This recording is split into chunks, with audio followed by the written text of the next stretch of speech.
परिशः जय। क्या होता है परिशः जय?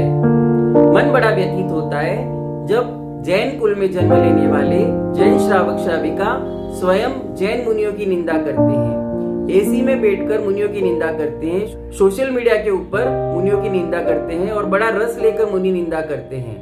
उन्हें यह समझना चाहिए कि मुनियों का क्या महत्व है, वे किस प्रकार इस कठोर चर्या का पालन करते हैं और वे क्या क्या सहते हैं, उनकी चर्या का क्या महत्व है, उनके जीवन का क्या महत्व है। एसी के अंदर बैठकर निंदा करना बड़ा आसान है और मुनियों की निंदा करने से बहुत सारे अशुभ कर्मों का बंध होता है, जिससे नरक और निगोद प्राप्त हो सकता है। इसलिए प्रत्येक जैन श्रावक श्राविका को मुनियों की निंदा करने से बचना चाहिए और उनको समझना चाहिए कि हमारे मुनिराजों का क्या महत्व है और उनकी चर्या किस प्रकार की होती है, वे क्या क्या सहते हैं। जो लोग भी मुनि निंदा करते हैं वे अवश्य ही इस वीडियो को देखें और समझे, अपने मन में बिठाएं कि वे मुनि निंदा ना करें। मुनियों की निंदा करना एक बहुत ही घृणित कार्य है, यह बिल्कुल भी नहीं किया जाना चाहिए, इसको रोकना चाहिए। परिशः को समझने के लिए वीडियो के अंत तक बने रहिए। चैनल पर यदि नए हो तो चैनल को सब्सक्राइब कर दीजिए। परिशः जय। परिशः जय क्या होता है? एक जैन मुनि दीक्षा क्यों लेता है? मोक्ष प्राप्ति के लिए मुनि दीक्षा ली जाती है, अनंत सुख प्राप्ति के लिए मुनि दीक्षा ली जाती है। और मोक्ष प्राप्ति कैसे होती है? कर्मों को क्षय करने से। हमारी आत्मा में जितने भी कर्म बंधे हुए हैं उन कर्मों को पूर्ण रूप से क्षय करने से, कर्मों को जीरो करने से मोक्ष की प्राप्ति होती है। तो जिस दिन से कोई व्यक्ति मुनि बनते हैं, मुनि दीक्षा लेते हैं, उसी दिन से जीवन पर्यंत कर्मों की निर्जरा के ऊपर फोकस करते हैं।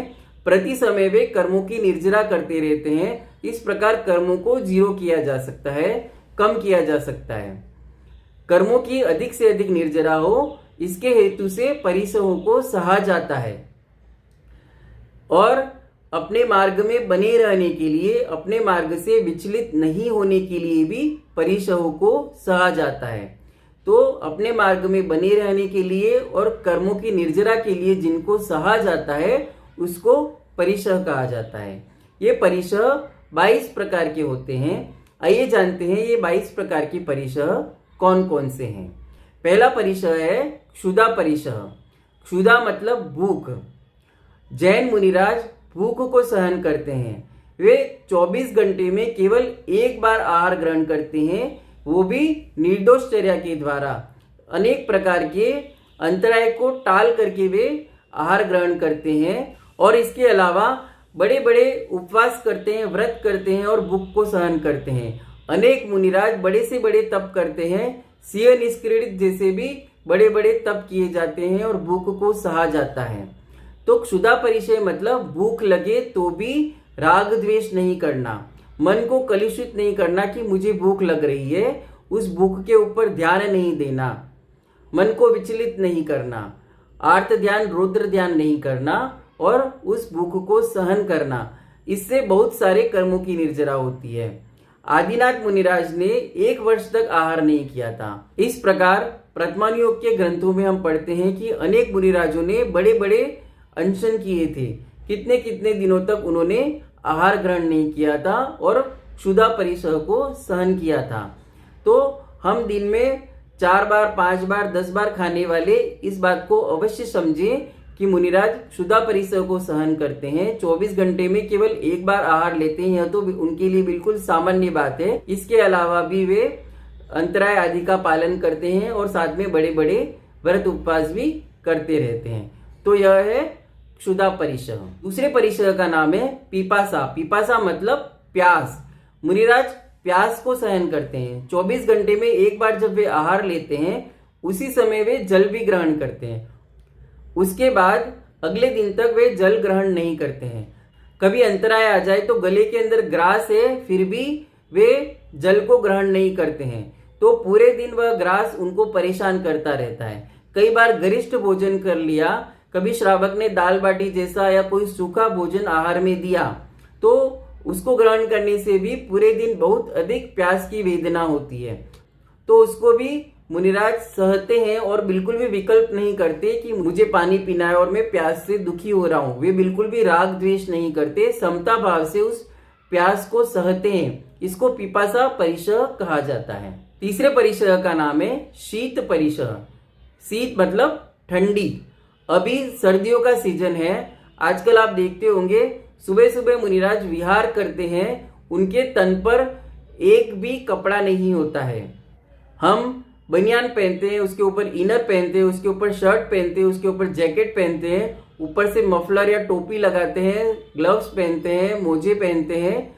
अपने शरीर को ठंड से बचाने के लिए कितने कितने उपाय करते हैं। लेकिन हमारे मुनिराज, निर्ग्रंथ मुनिराज, दिगंबर मुनिराज निर्वस्त्र रूप से विचरण करते हैं और बिल्कुल भी विकल्प नहीं करते कि ठंडी लग रही है, और वे इस ठंड को, शीत को सहन करते हैं। किसी भी प्रकार का हीटर आदि का उपयोग नहीं करते हैं और सोने के लिए रजाई आदि, कंबल आदि का कोई उपयोग नहीं करते हैं। वे केवल एक लकड़ी के पाटे पर सो जाते हैं या पत्थर पर सो जाते हैं या जमीन पर सो जाते हैं, चाहे कितनी भी ठंड लगे। वे इस शीत को सहन करते रहते हैं। इसे शीत परिसह कहा जाता है। चौथा परिसह है उष्ण परिसह, गर्मी को सहन करना। मई जून की कितनी भी तेज गर्मी हो, मुनिराज गर्मी को सहन करते हैं। जब हम एसी, कूलर, पंखे के अंदर अपनी गर्मी को मिटा रहे होते हैं, उसी समय मुनिराज उस गर्मी को सहन कर रहे होते हैं। बिना एसी के, बिना कूलर के, बिना पंखे के वे गर्मी को सहन करते हैं। विहार भी करते हैं तो बिना चप्पल के विहार करते हैं। वे जीवन में कभी चप्पल, जूता नहीं पहनते हैं और गरम गरम सड़कों पर वे अपना विचरण करते हैं। इस प्रकार वे उष्ण परिसह को सहते हैं। पांचवें परिसह का नाम है दंश मशक। दंश मशक मतलब मच्छर आदि छोटे जीवों के द्वारा काटा जाना। हमको यदि मच्छर काटते हैं तो हम गुड नाइट लगाकर उनको मार देते हैं, कभी मच्छर को मारने वाली अगरबत्ती लगा देते हैं, आदि आदि अनेक उपाय करते हैं मच्छरों से दूर रहने के लिए, मच्छरों को मारने के लिए।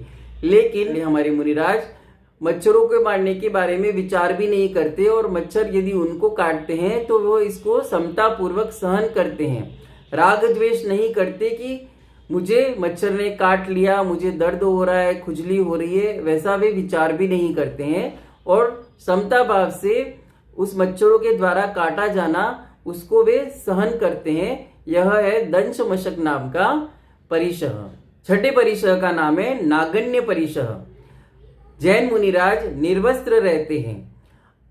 सारी पब्लिक के बीच में नग्न घूमना कोई आम बात नहीं है। यह एक बहुत बड़ी बात है कि लोगों के बीच में नग्न घूमना, यह कोई साधारण बात नहीं है।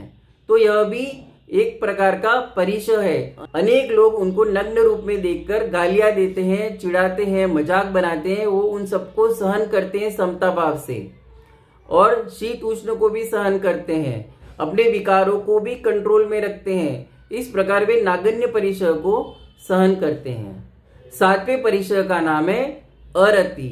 अरति मतलब इंद्रियों को नहीं भाने वाली वस्तुएं, प्रतिकूलताएं। ऐसी प्रतिकूलताएं उत्पन्न हो जाए जो हमारी इंद्रियों को पसंद ना हो, हमको, हमारे मन को पसंद नहीं हो, हमारी इच्छाओं के विरुद्ध हो, ऐसे कॉन्टेक्स्ट में भी समता भाव रखना। जैसे हमको बदबू पसंद नहीं है लेकिन मार्ग में जहां पर भी वे विराजमान है वहां पर बदबू आ रही है तो वे उसको समता भाव से सहन करते हैं, राग द्वेष नहीं करते हैं और ग्लानि नहीं करते हैं। इसी प्रकार ऐसा दृश्य प्रकट हो जाए जो देखने लायक नहीं हो, फिर भी वे समता भाव धारण करते हैं। ऐसी कर्कश ध्वनि सुनाई दे रही हो जो हमारे कान नहीं सुनना चाहते, फिर भी वे समता भाव से सुनते हैं और उसको सहन करते हैं। कभी आहार में ऐसा भोजन दे दिया जो बिल्कुल बेस्वाद है या कड़वा है या जला हुआ है, उसको समता भाव से ग्रहण कर लेते हैं, लेकिन बिल्कुल भी विकल्प नहीं करते या शिकायत नहीं करते कि मुझे ऐसा भोजन आहार में दिया गया। इस प्रकार वे अरति नाम के परिसह को सहन करते हैं। आठवें परिसह का नाम है स्त्री परिसह। मुनिराज तपस्या करते हैं और उनकी तपस्या को भंग करने के लिए कोई स्त्री उनको अनेक प्रकार से मोहित करने का प्रयास करे, फिर भी वे अपने मार्ग से विचलित नहीं होते, उसके सामने भी नहीं देखते हैं और समता भाव धारण करते हैं, मन में विकार नहीं आने देते। इसको स्त्री परिसह कहा जाता है। कई बार मुनिराज के सामने अनेक स्त्रियां बालिकाएं छोटे छोटे वस्त्र पहनकर भी मंदिर में पहुंच जाती हैं, फिर भी मुनिराज उनमें माता, बहन या पुत्री का भाव रखते हैं और बिल्कुल भी अपने मन को विचलित नहीं होने देते और विकार नहीं आने देते। इसको कहते हैं स्त्री परिशह। 9वें परिशह का नाम है चर्या परिशह। चर्या परिशह मतलब मुनिराज नंगे पैर मार्ग में चलते हैं। मार्ग में कभी कंकड़ चुभते हैं, कभी कांटे चुभते हैं, कभी खड्डे होते हैं, कभी कैसा रास्ता होता है, कभी गर्म रास्ता होता है, कभी ठंडा रास्ता होता है। इन सब को सहन करते हुए वे अपनी चर्या का पालन करते हैं। इसके अलावा वे चलते हुए भी ये विकल्प नहीं करते कि मैं जा रहा हूँ, आहार चर्या के लिए मैं निकला हूँ, मुझे श्रावक के द्वारा आहार मिलेगा कि नहीं, वो सही से मुझे आहार कराएगा कि नहीं। इस प्रकार के कोई भी विकल्प वे नहीं करते हैं और समता भाव से उन कंकड़ पत्थर को सहन करते हैं और उसमें राग द्वेष नहीं करते हैं। इसे चर्या परिशह कहा जाता है। 10वें परिशह का नाम है सैया परिशह। सैया मतलब सोने की सेज। जैसे हम डबल बेड के ऊपर सोते हैं, उसमें मोटा गद्दा होता है, उसके ऊपर चादर होती है, बढ़िया सा तकिया होता है, ओढ़ने के लिए रजाई, कंबल आदि नरम मुलायम गद्दे होते हैं, उन सब का हम भोग करते हैं। लेकिन जैन मुनिराज इन सब का प्रयोग बिल्कुल भी नहीं करते हैं। वे जमीन पर या लकड़ी के पाटे पर ही सो जाते हैं और केवल एक करवट में सोते हैं। मुर्दे के समान सोने के बाद वे हिलते डुलते नहीं है, करवट नहीं बदलते।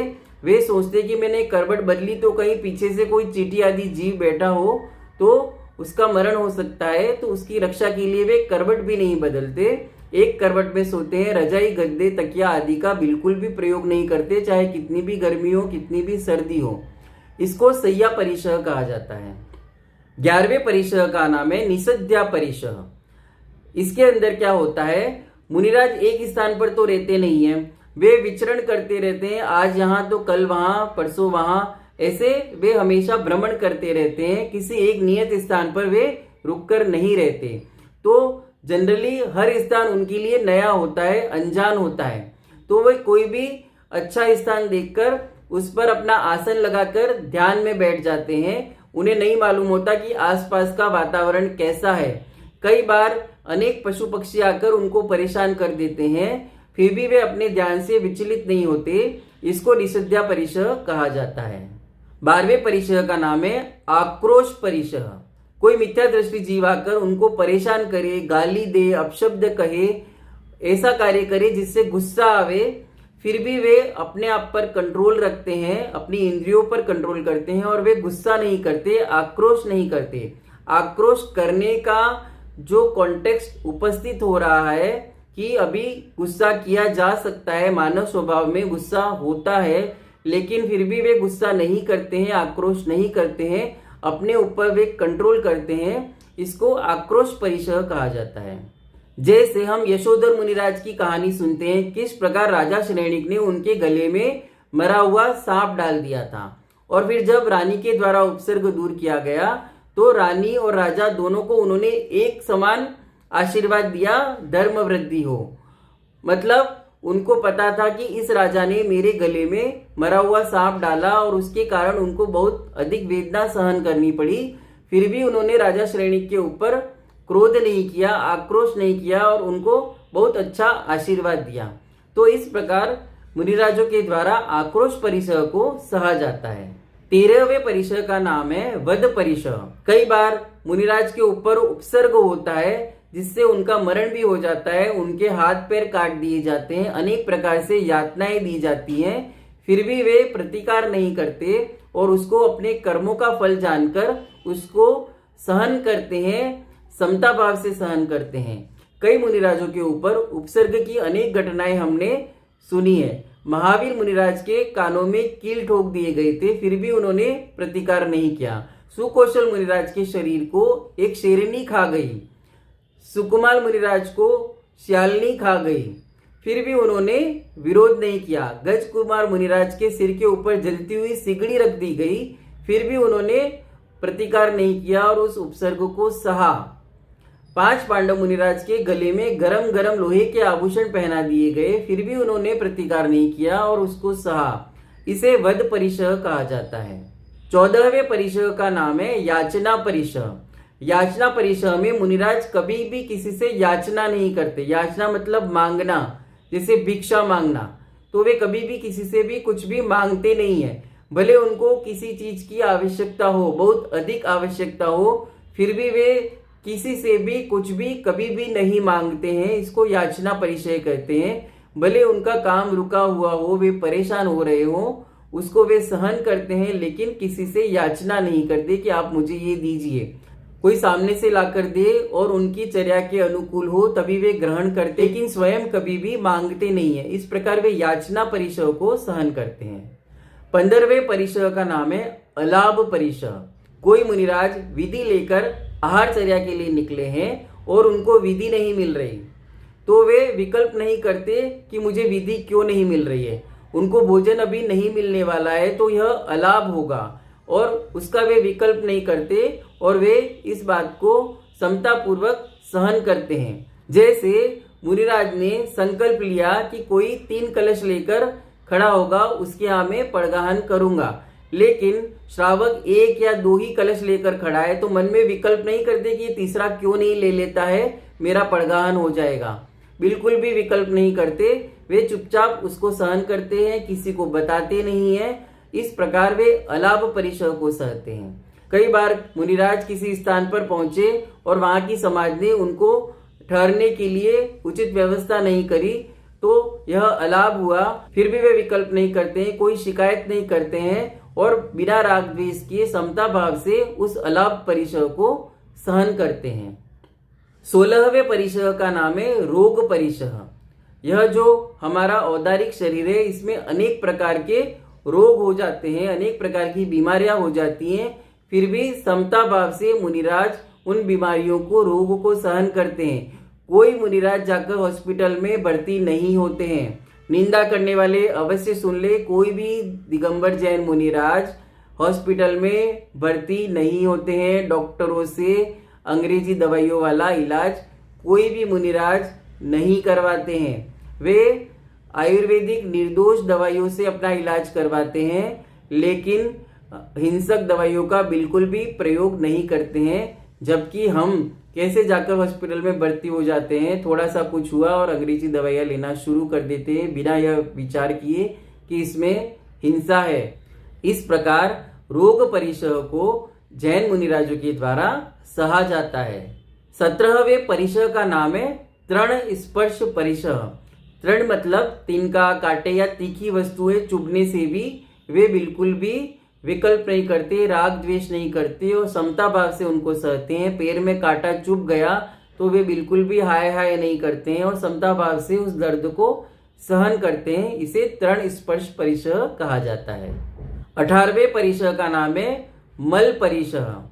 जैन साधु जब भी दीक्षा लेते हैं उस दिन से वे अस्नान नाम का एक व्रत ले लेते हैं, ताकि जल में रहने वाले जीवों की, जल का एक जीवों की और जल में रहने वालों जीवों की विराधना ना हो, हिंसा नहीं हो, और जीवन पर्यंत वे स्नान नहीं करते हैं। और गर्मियों में अत्यधिक पसीना होने से उनका शरीर मलिन हो जाता है, मिट्टी आदि उड़ने से भी शरीर मलिन हो जाता है, कभी शरीर से बदबू भी आने लगती है। फिर भी वे अस्नान वाले व्रत का पालन करते हैं और मल से मलिन होने पर ग्लानि नहीं करते, उस मल को समता भाव से सहन करते हैं और बिल्कुल भी विकल्प नहीं करते। इसको मल परिसह कहा जाता है। 19वें परिसह का नाम है सत्कार पुरस्कार परिसह। मुनिराज परमेष्ठी हैं, वे परम पद में विराजमान हैं, त्यागी हैं, फिर भी श्रावक श्राविकाओं के द्वारा उनका उचित सत्कार आदर नहीं किया जाता है, तो वे इसमें विकल्प नहीं करते हैं। उनको कभी बुलाया जाता है, कभी नहीं बुलाया जाता है। वे जब भी नगर में आए तो कोई उनकी अगवानी करे नहीं करे, इन सभी बातों से वे कभी विकल्प नहीं करते और इसको वे समता भाव से सहन करते हैं, राग द्वेष नहीं करते। या फिर कभी श्रावक श्राविकाओं के द्वारा मुनिराज का बहुत अधिक आदर सत्कार किया जाता है, तो उसमें भी वे अभिमान को नहीं आने देते और समता भाव से यह सब कुछ सहन करते हैं, सामान्य भाव रखते हैं, बिल्कुल भी प्रतिकूलता अपने मन में नहीं लाने देते। उसको सत्कार पुरस्कार नाम का परिसह कहा जाता है। 20वें परिसह का नाम है प्रज्ञा परिसह। मुनिराज ने बहुत अधिक अध्ययन कर लिया, उनको अनेक शास्त्रों का ज्ञान हो गया, लेकिन फिर भी कोई उनका इस बात का गुणगान नहीं करता कि मुनिराज को इतना ज्ञान है। तो मुनिराज इस बात का विकल्प बिल्कुल नहीं करते, इसमें राग द्वेष नहीं करते, इसमें समता भाव धारण करते हैं। या फिर समाज के द्वारा मुनिराज का बहुत अधिक गुणगान किया जाता है कि मुनिराज इतने विद्वान हैं, बहुत अधिक उनका यशोगान किया जाता है। तो वह सुनकर भी वे बिल्कुल भी विकल्प नहीं करते, अपने मन में अभिमान को नहीं आने देते और समता भाव से उस प्रज्ञा परिसह को सहते हैं। 21वें परिसह का नाम है अज्ञान परिसह। कई बार किन्हीं मुनिराज को ज्यादा शास्त्रों का ज्ञान नहीं होता है या फिर उनको याद नहीं रहता है, तो लोगों के द्वारा उनको ताने मारे जाते हैं कि इनको तो कुछ आता नहीं है, इनको तो बिल्कुल भी ज्ञान नहीं है। तो इन सबको भी वे बिना विकल्प के सहन करते हैं और बिल्कुल भी राग द्वेष नहीं करते और समता भाव से इसको सहा जाता है। 22वें और अंतिम परिसह का नाम है अदर्शन परिसह। किन्हीं मुनिराज को अनेक वर्ष हो गए दीक्षा लिए हुए, वे बड़ी से बड़ी कठोर तपस्या करते हैं, फिर भी उनको किसी भी प्रकार का कोई अतिशय नजर नहीं आया, कोई रिद्धि प्रकट नहीं हुई। अभी उनको महसूस ही नहीं हो रहा कि मेरी तपस्या का कुछ फल हुआ है या नहीं। तो इसमें भी वे विकल्प नहीं करते, वे अपने मार्ग में लगे रहते हैं और इस बात का बिल्कुल भी विकल्प नहीं करते कि मेरी तपस्या का कुछ फल दिखाई नहीं दे रहा है, मेरे कुछ रिद्धियां प्रकट नहीं हो रही हैं, कोई अतिशय नहीं दिखाई दे रहा। इस प्रकार का वे विकल्प नहीं करते हैं। ऐसा नहीं सोचते कि बहुत वर्ष हो गए, 30-40 वर्ष हो गए मुझे तपस्या करते हुए, लेकिन कुछ भी अतिशय नहीं दिख रहा तो इस मार्ग को मैं छोड़ दूं। ऐसा वे विकल्प नहीं करते हैं और उसको वे सहन करते हैं और अपने मार्ग में अडिग बने रहते हैं। इसको कहा जाता है अदर्शन नाम का परिसह। इस प्रकार आज की वीडियो में हमने जाना किस प्रकार जैन मुनि 22 प्रकार के परिसहों को सहते हैं। और हम 1 मिनट में अपने आनंद के लिए मुनियों की निंदा कर देते हैं। मुनियों की निंदा करना घोर पाप है। जो भी व्यक्ति मुनियों की निंदा करता है उसको आज से ही मुनियों की निंदा करना बंद कर देना चाहिए। और आपके कोई भी साधर्मी जो मुनियों की निंदा करते हैं, रस ले लेकर मुनियों की निंदा करते हैं, उनको यह वीडियो अवश्य शेयर कीजिए। वीडियो पसंद आया हो तो लाइक करें, शेयर करें, कमेंट करें और चैनल को सब्सक्राइब करें। जय जिनागम, जय महावीर।